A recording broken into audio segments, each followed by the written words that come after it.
The earth is my home. I promise to keep it healthy and beautiful. I will love the land, the air, the water, and all living creatures. I will be a defender of my planet, united with friends. My name is Commissioner Frank Avila, and I'm a commissioner at the Metropolitan Water Reclamation District of Greater Chicago. And today, the name of our show is Nutrition for Optimum Health. And as my guest, I have Marjorie Fisher. Marjorie Fisher was a founding member of NOHA, the Nutrition for Optimum Health Association, in 1972. She has edited or co-edited NOHA News since the summer of 1984, reviewing books, some NOHA lectures, and each quarter requesting an article, The Doctor's Corner, from a member of the NOHA Professional Advisory Board. She has been a member of the League of Women Voters for over 50 years. She is a member of Beyond Pesticides, the National Coalition Against the Misuse of Pesticides. Marjorie, I'm glad to have you on my show. And Marjorie, would you please explain to our audience what is the mission of Nutrition for Optimum Health Association? In 1972, we were inspired by the work of a scientist who spoke of nutrition and health, and we found that there's ever so much science showing that what foods we eat make a tremendous difference on our health. So for all these years, we've had lecturers, really eminent lecturers, and we've had people who've joined our professional advisory board and become honorary members, and 2 Nobel laureates, Linus Pauling and George St. Georgi, and Albert St. Georgi. And as I say, we keep on going. There's ever so much, because people forget about eating real food and about the contamination of food.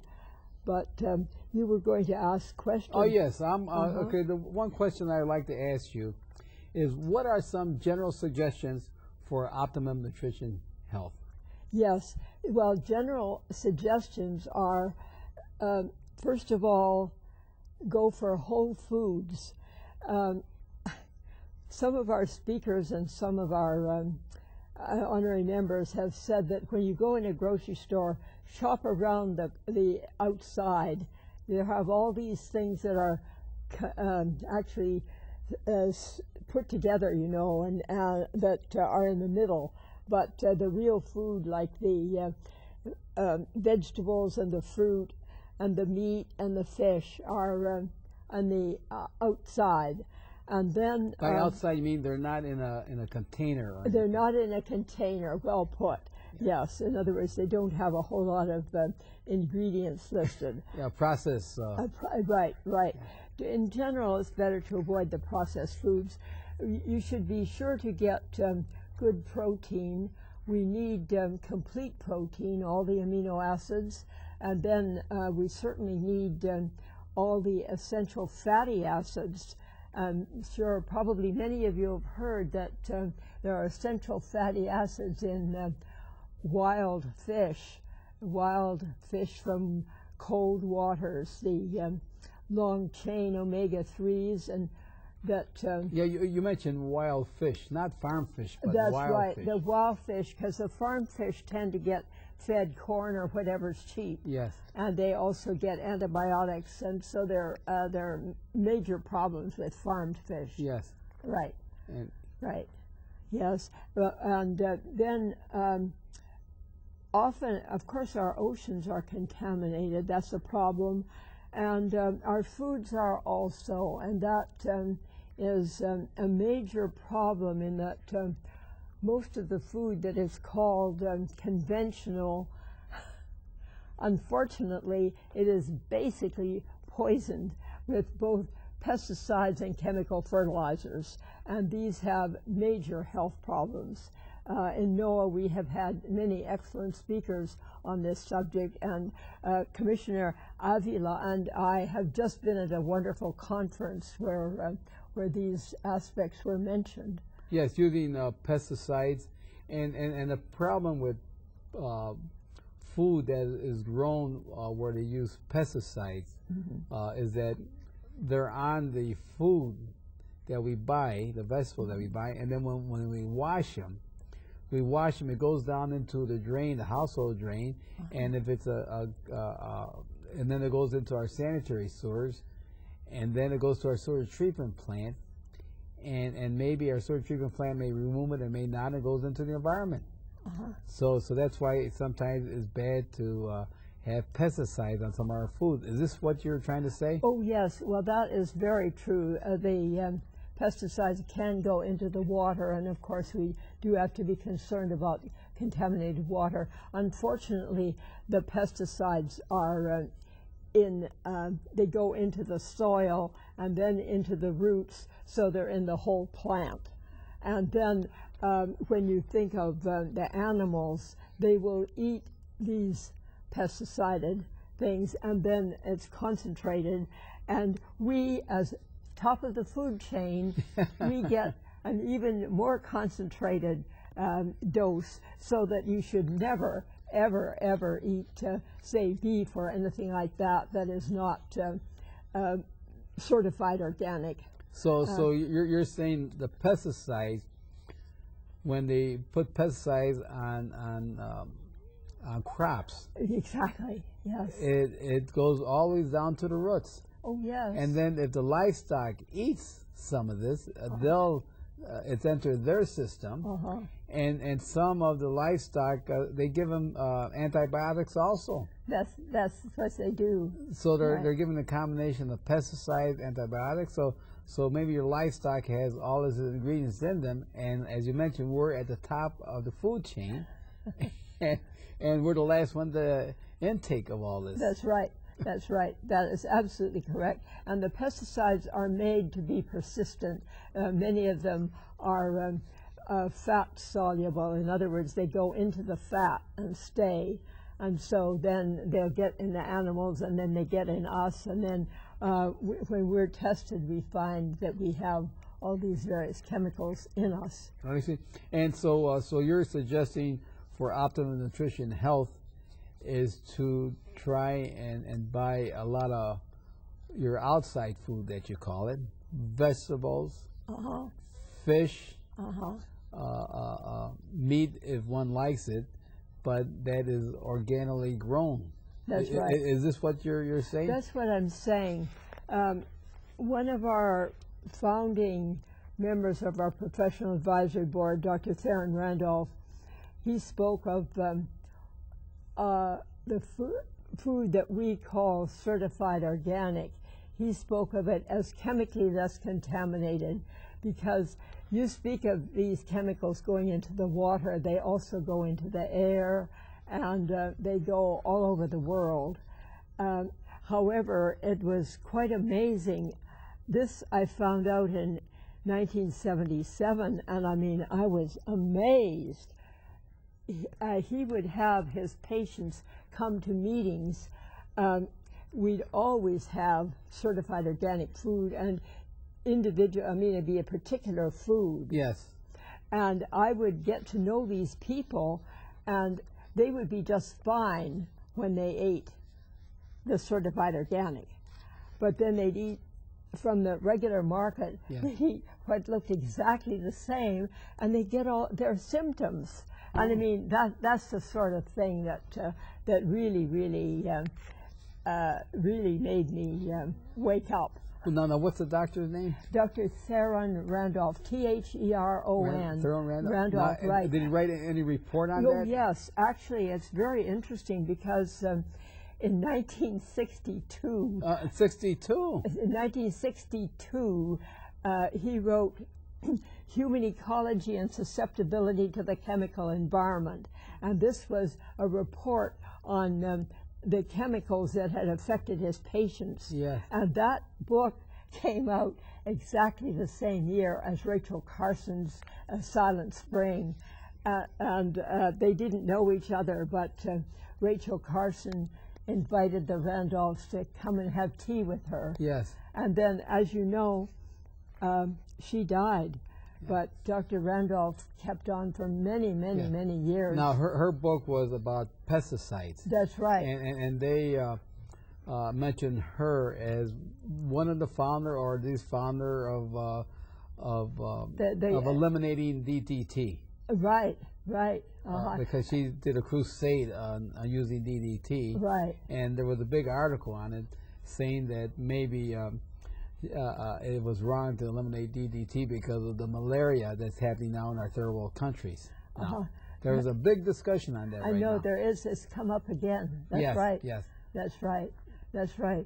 And I myself would like to go in for having giving people screens and things of that sort. And I mean, there are other ways of taking care of it without poisoning the people. Yes. Yeah. You know, you solve one problem and you heard had an effect on another type of problem. It sure does. Yeah. Now, and is this what you call our contaminated problems? Oh yes, this is definitely a problem of contamination. Very definitely, because this is what he found, that when the food was, as he said, directly received these chemicals, that people would have problems. I know Dr. Randolph, he also he found problems with plastics and some of the other chemicals too, but we don't have to go into that. No, plastic is a big item because that's right. You'll admit that what's that brominated? What's that? Well, there are phthalates that yes. get in, right? Because it was an article in the paper here in the Chicago paper where they say that if you in your car, if you have water in your plastic bottle and it sits in your car and it's hot, then the chemicals that are emanating from this plastic bottle is infecting the water that you're drinking. That's right. I don't know if you read that article. Not that particular one, but there are immune disruptors. Yes. That's right. And okay, what are the endocrine disruptors? Well, that's, I mean, endocrine disruptors. Endocrine, yeah. I just said immune. Yeah. Immune is only one system, and you are correct. Endocrine disruptors. In other words, they will. And that's a very important word because that's what is the buzzword that we're saying in 2007. Endocrine disruptors. Exactly. And explain to our audience. When someone says endocrine disruptor, what does that mean? Well, right. So you have to think that the endocrine, you see there are three endocrine systems. There's the immune system, the nervous system, and the reproductive system.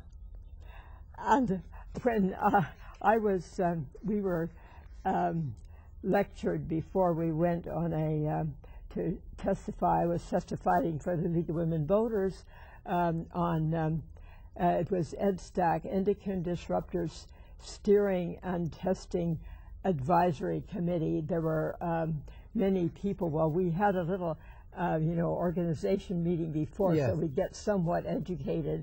And we were told it's something, remember the 3 S's. If the endocrine systems are disrupted, the problems you get as maybe it may be the next generation, but you get sick, stupid, and sterile. You see? Yeah, and that have a big effect on our society. Oh, yes. Yes. Oh, it does. Yes. Absolutely. Because you see, the immune system, well, the people get sick. The nervous system, they can't learn properly. And the reproductive system, there is sterility. One of our NOHA speakers said worldwide there's been a drop in sperm count of 50%, and then, interestingly enough, at the same time, another researcher studied organic farmers, happened to be in Denmark, and they had no drop in sperm count. And then in terms of the female reproductive system, Professor Warren Porter, professor at University of Wisconsin-Madison, he did work with his animals, and he impregnated them with it's happened to be an herbicide you could pick up anywhere. Yeah. Well, they had fetal loss. In other words, the mothers lost the babies, and the worst effect was at 100 times below what the EPA says is safe. Oh my God! And this is what we need to realize about the endocrine disruptors. They affect at a very, very low rate, and often the worst effect is at the lowest rate. So you have a U-curve. A U-curve, exactly, exactly. And the toxicologists, they study it, and then they make a straight line, and so they're way off. And they use that for the risk assessment. Exactly. And maybe they'll tell the public that this has not much of a health problem because our risk assessment shows that it's at a lower level, that it won't affect a human being. Where on that curve, it's a U-curve, and it drops down, and it does have an effect. And it goes up, because these things affect at very, very low rates. You know, I like to read a quote here, and the quote that you gave me today, this is the mine. This is the quote from Professor. Like to read that? This is a quote from a doctor at University of California, Los Angeles. It's a wonderful quote. I'd love to have you read it. Okay. And the quote from Professor Porter is that one. Okay. Well, let me read it first from Professor Porter. Right. Okay.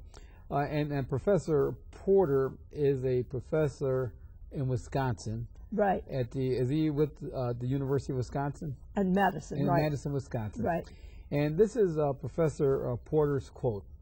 He quotes that, "We will not be able to maintain a highly ordered technological society if we raise a generation of children who are learning, disabled, and hyper-aggressive."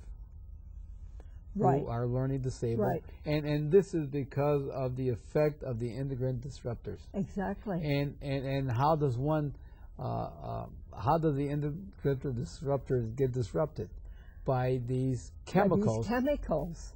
That are coming into our farmlands, right? It comes into our food chain, and then and we're top of the food chain, and we intake of these food that have all these chemicals in it. That's right. That's right. That's right. Professor Porter gave me that quote in 1990. He had, at that time, he had done a study of 3 of the chemicals that you find in the Wisconsin drinking water: herbicide, an insecticide, and chemical fertilizer. And these were, really low levels, the levels that people could be drinking. Like, you see, the government customarily tests one thing at a time. Well, one thing at a time, not much effect. However, when he put them all together, that's when he got this. He found the animals were not able to learn